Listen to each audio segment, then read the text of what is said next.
बार भी हमने retired colonel Shailendra Singh से बात करके समझने की कोशिश की कि क्या अमेरिका इस बार इंटरवीन नहीं करना चाहता था, और कर सकता था तो क्या ये तस्वीर अलग होती। सुनिए उनका क्या कहना है इस पर। इस बार काफी हद तक ओपनली जो विद्रोही थे, जो डेमोक्रेटिक विद्रोही थे, उनके साथ खड़ा था यूएसए ओपनली। पहली बार ऐसा हुआ है कि जहां यूएस के भी जहाज जाकर सीरिया में अटैक कर रहे थे। साथ ही साथ जिस तरह की सपोर्ट ऑन ग्राउंड जो डीप स्टेट के तौर पर दी जाती है, उसने कोशिश करी और वीक कर दिया असद सरकार को इंटरनली, उसके अपने लोगों द्वारा। सो ओवरऑल अगर देखा जाए तो यस, यूएसए की इन्वॉल्वमेंट के बिना मुझे नहीं लगता कि सीरिया की गवर्नमेंट ऐसे गिर जाती और उनके प्रेसिडेंट को जाना पड़ता।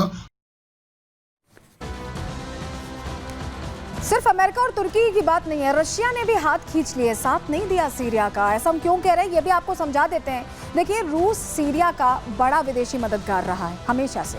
गृह युद्ध के दौरान बशर सरकार की मदद अक्सर ही रूस ने की।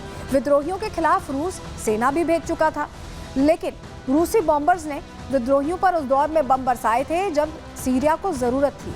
लेकिन इस समय ऐसा क्या हुआ कि रूस ने साथ नहीं दिया, ये अब आपको समझाते हैं। दरअसल इस समय रूस खुद यूक्रेन से जंग लड़ रहा है। पहले की तरह मजबूती से ऐसे में रूस ने समर्थन नहीं दिया, हाथ खींच लिए। और क्या ये भी एक डाउनफॉल की वजह बना असद परिवार के लिए, असद शासनकाल के लिए? ये भी हमने समझने की कोशिश की कर्नल शैलेंद्र सिंह से। उन्होंने इसका जवाब दिया, उन्होंने बताया कि कैसे ये प्रेशर बिल्डअप हुआ है। सुनिए जरा उनसे।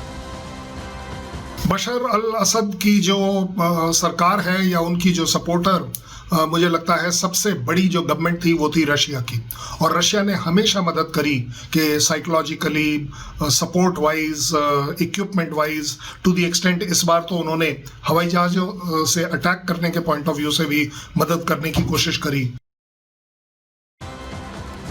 तो देखिए, एचटीएस ने अब ये कह दिया है कि नई सरकार बनेगी और फरार राष्ट्रपति असद साहब के लिए $10 बिलियन का ऐलान भी हो गया है। क्या होगा सीरिया में, इस पर हमारी नजर बनी रहेगी, आपको आगे अपडेट देते रहेंगे। लेकिन अब खबरों में आगे बढ़ते हैं। बात अब करने वाले हैं बांग्लादेश की, क्योंकि बांग्लादेश में ऐसा लग रहा है कि कट्टरपंथी लगातार हावी हो गए।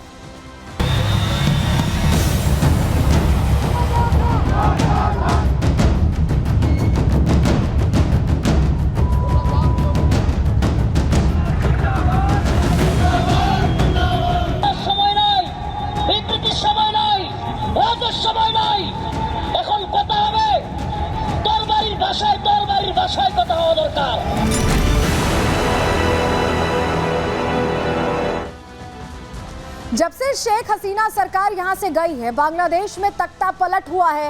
ऐसा लग रहा है कि वहां के अल्पसंख्यक हिंदुओं के लिए लगातार वहां एक एक चीज करना मुश्किल हो जा रहा है। नौकरी करना मुश्किल हो रहा है, पढ़ना मुश्किल हो रहा है, घरों से निकलना मुश्किल हो रहा है, भगवान की आराधना करना मुश्किल हो रहा है। और अब शुक्रवार को 2 मूर्तियों को जलाकर खंडित किया गया है। और सिर्फ यहीं तक नहीं रुक रहे हैं बांग्लादेश में कट्टरपंथी। अब कट्टरपंथी इतने हावी हो गए कि बाकायदा खुलेआम मार देने की, काट देने की धमकी दे रहे हैं। ये सब कुछ हो रहा है नोबेल प्राइज विजेता की सरकार में। आप समझ गए होंगे किसका हम जिक्र कर रहे हैं। इनकी सरकार में सब कुछ होते हुए भी क्यों आखिर चुप हैं, ये अपने आप में सवाल बना हुआ है। क्योंकि सरकार में जब इतना कुछ हो रहा है और ये कहा जा रहा है कि हम अल्पसंख्यकों की रक्षा करेंगे, तो आखिर यूनुस ने क्या किया है अब तक और क्यों नहीं किया है, ये अपने आप में प्रश्न बना हुआ है। क्योंकि भारत समेत तमाम देश हैं जो ये सवाल पूछ चुके हैं कि आखिर यूनुस सरकार सब कुछ ठीक क्यों नहीं कर रही।